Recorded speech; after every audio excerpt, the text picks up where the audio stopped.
Today, I want to talk about the photo composition trick of using an S-curve. An S-curve is exactly what it sounds like. Today, the composition trick for photos that we're going to talk about is using S-curves. S-curves are exactly what they sound like. They are when there's an S-shaped curve in the photograph. It doesn't necessarily need to be shaped like a regular S, it can be backwards.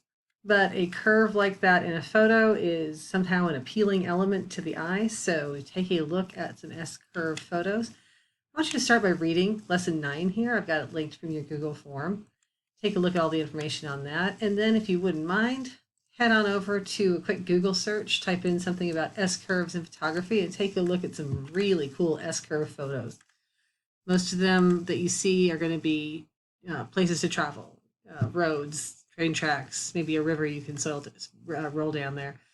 But people are artificially constructing S-curves in some of these, some of them are just out in the world, S-curves in a bike rack or something like that. But take a look. Take a look at some really cool S-curves. What you are going to be doing today is taking photos with S-curves. So I've got some photos that I took in Canada, and this is at the Athabasca Glacier. And there's an S-curve right here on the road. I've gone ahead and taken my photos into Photoshop so I could show you where the S-curves are. There's an S right there. See it now. You didn't see it before.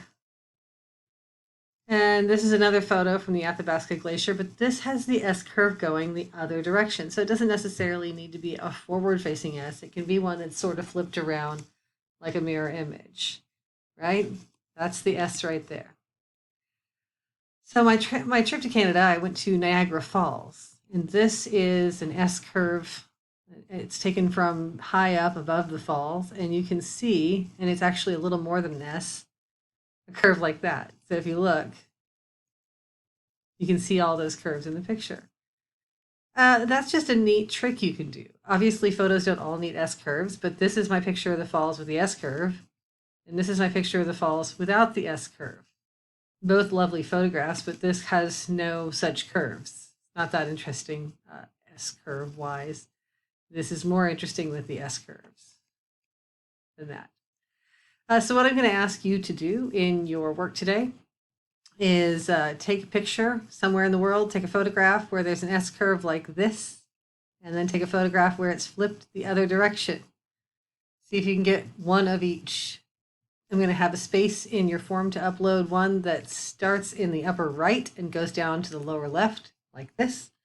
And I'm going to have a space in your work where you can upload one that starts in the upper left and goes down to the lower right like this. That should do it.